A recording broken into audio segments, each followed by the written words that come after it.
Hi friends, ఎలా ఉన్నారు మీరంతా? ఐ హోప్ మీ అందరూ బాగానే ఉండాలని కోరుకుంటున్నాను అండి. సో గైస్, ఈరోజు 1వ తారీఖు 12 నెల 2024.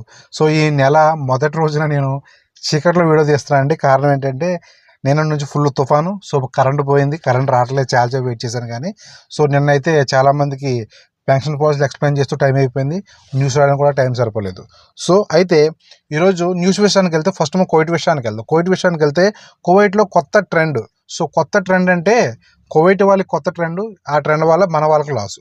సో ఇందులో ఇద్దరు తెలుగు వాళ్ళు, ఒక తమిళ అతను, ఒక బంగ్లాదేశీ అతను. వీళ్ళకి ఏం జరిగిందంటే, వీళ్ళు కువైత్ ఇంట్లో చాలా సంవత్సరాలు డ్రైవర్గా పనిచేశారు. పనిచేసిన తర్వాత ఇంటికి వెళ్తాను, సెలవుకి వెళ్తాను అంటే సెలవుకి వెళ్ళమని చెప్పి వీళ్ళకి తెలియకుండానే ఆ కువైతీస్ ఏం చేశారంటే సాఫరకమ్మ కొట్టించేశారంట ఒకటి. సో సాఫరకమ్మ కొట్టిస్తుంటే పాస్పోర్ట్లో చూసుకుంటే తెలుస్తుంది. మరి వీళ్ళకి మరి అది తెలీదో లేక మరి ఏమీ తెలీదో ఇంటికి వచ్చేసారు. ఇంటికి వచ్చిన తర్వాత చూస్తే సాఫరకం అంటే వీసా క్యాన్సిల్. సో ఈ విధంగా కొందరు వానర్లు మోసం చేస్తున్నారండి. యాజ్ ఏ లేబర్ లా ప్రకారం గల్ఫ్ దేశాల్లో యాజ్ ఏ లేబర్ లా ప్రకారం అయితే end of the service benefits ఇవ్వాలి. అది కంపెనీలు వాళ్ళే ఇస్తారు. ఏమన్నా నేను కువైట్ కేజీఎల్ కంపెనీలో పనిచేశాను. సో నేను జాబ్ రిజైన్ చేసినా కూడా కంపెనీ నాకు end of the service benefit ఇచ్చి పంపించింది. సో ఇది యాజ్ ఎ లేబర్ లా ప్రకారం రూల్. అయితే ఈజన్ డొమెస్టిక్ వర్కర్స్ కూడా, ఇళ్లలో పనిచేసే హౌస్ మేట్స్ కానీ, మహిళలు కానీ, పురుషులకు కానీ end of the service benefits ఇవ్వాలి యాజ్ ఎ రూల్ ప్రకారం అయితే. కానీ ఇవి ఇవ్వరు, ఇది ఎక్కడ జరగదు. సో మనం ఆ దేశం చట్టాలతో పోరాడలేము, మనకంత టైం లేదు, మనకంత సమయం లేదు. సో ఇంకంతే, అంతా పైవాడిదే, దేవుడు చూసుకోవాలండి. మంచి చెడు దేవుడికే తెలియాలి. సో కానీ ఈ విధంగా చేయడం చాలా మోసం అండి. ఒక అతను, మన తెలుగు అతనే, సో దగ్గరండి, మా దగ్గరే మొన్న ఒక అతను వచ్చి కలిశాడు. అతను 17 సంవత్సరాలుగా కువైత్ దగ్గర పనిచేసాడు, ఎంతో నమ్మకంగా. ఈ మధ్య కొంచెం ఒంట్లో బాగట్లేదు, ఇంటికి వస్తానని చెప్తే ఇంటికి పంపించాడు.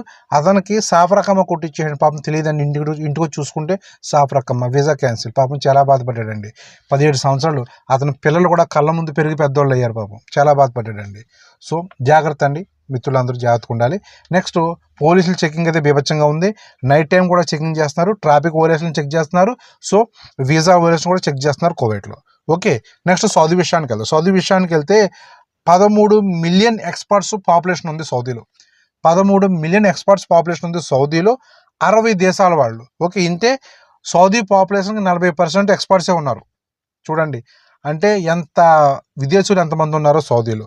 సో నెక్స్ట్ మన తెలుగు మిత్రులు ఒక ముఖ్యమైన అప్డేట్ అండి. కొత్తగా సౌదీ వెళ్తున్న వాళ్ళకి ఒక ముఖ్యమైన అప్డేట్ అదేంటంటే, ఇది కొందరు కొత్తగా సౌదీ వెళ్ళే వాళ్ళకి బయట ఎయిర్పోర్ట్లోనే కొందరు సౌదీ వాళ్ళు కానీ మన భాష మాట్లాడేవాళ్ళని కొందరు ఎదురవుతున్నారు. సో మీ దగ్గర డబ్బులు ఎక్స్చేంజ్ చేసిస్తాము, బయట రేట్ కన్నా ఎక్కువ రేట్ ఇస్తామని చెప్పి చాలామంది అడుగుతున్నారండి. ఈ విధంగా ఏం చేస్తారంటే, వాళ్ళు రేట్ ఎక్కువ వస్తుంది కదా అని చెప్పి ఎక్స్చేంజ్ చేసుకుంటున్నారు. ఇలా ఎక్స్చేంజ్ చేసుకునేటప్పుడు వీళ్ళకి ఫేక్ సౌదీ రియాల్ ఇస్తారు, అంటే డూప్లికేట్ సౌదీ రియాల్ ఇస్తున్నారు అనమాట. ఒరిజినల్ సౌదీ రియాల్గా ఇలా కొందరు మోసపోతున్నారండి. డిఫరెంట్ టైప్ ఆఫ్ లాంగ్వేజ్ వాళ్ళు మోసపోయారు సౌదీలో ఈ మధ్యన. ఇది జాగ్రత్తగా ఉండాలి, ఎందుకంటే కొత్త వాళ్ళు వెళ్ళారు, వాళ్ళకి సౌదీ రియాల్ ఫేకా రియల్ అని చూసుకోలేరు, అంటే ఇది ఒరిజినల్ కదా చూడలేరు అనమాట. అటువంటి వాళ్ళకి ఇది కొంచెం ఎదురు దెబ్బే, కొంచెం జాగ్రత్తగా ఉండాలి. ఓకే, నెక్స్ట్ మనం యూఏ విషయానికి వెళ్తే యూఏలో ఒక న్యూస్ వైరల్ అవుతుంది. అదేంటంటే 1200 మందివి లోన్లు ఏవైతే ఉన్నాయో, అప్పులు ఉంటాయి కదా, ఇలాంటి అప్పులు మాఫ్ చేశారని చెప్పి 401 మిలియన్ దిరమ్స్, 401 మిలియన్ దిరమ్స్ మాఫ్ చేసేసారు గవర్నమెంట్ నేషనల్ డే సందర్భంగా. ప్రపంచంలో ఎక్కడ ఏ దేశం కూడా ఈ విధంగా చేయలేదని చెప్పి ఒక న్యూస్ వైరల్ అవుతుందండి. సో ఇది నిజమా కాదు తెలియదు, ఎవరికైనా అప్పులు ఉంటే చెక్ చేసుకోండి. రుణమాఫీ చేస్తే అందుకనే ఉందండి. మన ఇండియాలో బంగారం లోన్లు గవర్నమెంట్ పొలం పేపర్లు తాకట్టు పెట్టి బంగారం తీసుకున్న, సో డ్వాక్రా వడ్డీలు ఒకసారి మాఫ్ చేస్తారు కదా, డ్వాక్రా లోన్లు ఇలా మాఫ్ చేస్తే అందుకన్నా ఏం కావాలండి, చూసుకోండి, ఛాన్స్ కొట్టేయారు ఎవరికన్నా మాఫ్ చేస్తే. తర్వాత సో నెక్స్ట్ యూఏఈ నేషనల్ ఫ్లాగ్ని చూడండి. యూఏఈ నేషనల్ డే, వాళ్ళు ఎలా చేసుకున్నా మనకు అనవసరం. కానీ కొందరు యూఏలో సంపాదిస్తున్నారు కాబట్టి ఆ దేశం మీద కొంత అభిమానం ఉంటుంది చాలామందికి. అయితే కొందరు ఆ దేశం ఫ్లాగ్ను కూడా చేతితో పట్టి తిరుగుతారు. ఓకే, మంచిదే, మనం ఆ దేశంలో బ్రతుకుదెరువు కోసం వెళ్ళిన డబ్బులు వస్తున్నాయి కాబట్టి ప్రేమించడం తప్పులేదు. అంతేగాని యూఏఈ ఫ్లాగ్తో ఇష్టాసారంగా పిచ్చిగా వీడియోలు తీయడం కానీ, పిచ్చి పోస్టులు పెట్టడం కానీ చేయొద్దు. అలా చేస్తే యూఏఈ ఫ్లాగ్ను అవమానిస్తే కనుక 2,000 dirhams ఫైన్ వేస్తారు, జాగ్రత్తగా ఉండండి. నెక్స్ట్ వామన్ విషయానికి వెళ్తే వామన్లో ఒకే ఒక న్యూస్ అండి. December 31 నుండి ఈ చూసారా బ్యాంక్ నోట్స్, ఇవి పాత నోట్స్ అనమాట. ఈ నోట్స్ చాలా చెల్లుబాటు కావు. So central bank of Vaman announce చేశారు. సో ఈ డిమోనిటైజేషన్ చేశారు పాత నోట్లు అనమాట. ఇవి చాలా పాత నోట్లు, సుల్తాన్ కబూస్ గారు ఉన్న టైం నోట్లు ఇవి. సో ఇవి చెల్లుబాటు కావు, చూసుకోండి.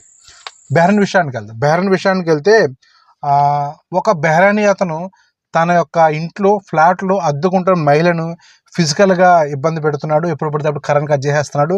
నెక్స్ట్ ఆమెను ఫిజికల్గా ఏడిపిస్తూ ఆమెను శారీరకంగా హింసిస్తున్నాడు. సో కడుపులో పదే తన్నేసాడంటండి. సో ఇది చాలా పెద్ద విషయం అయింది, కోర్టు వరకు వెళ్ళింది. క్రిమినల్ ఇన్వెస్టిగేషన్ జరిగిన తర్వాత ఆ బెహ్రానీకి జైలు శిక్ష విధించారు.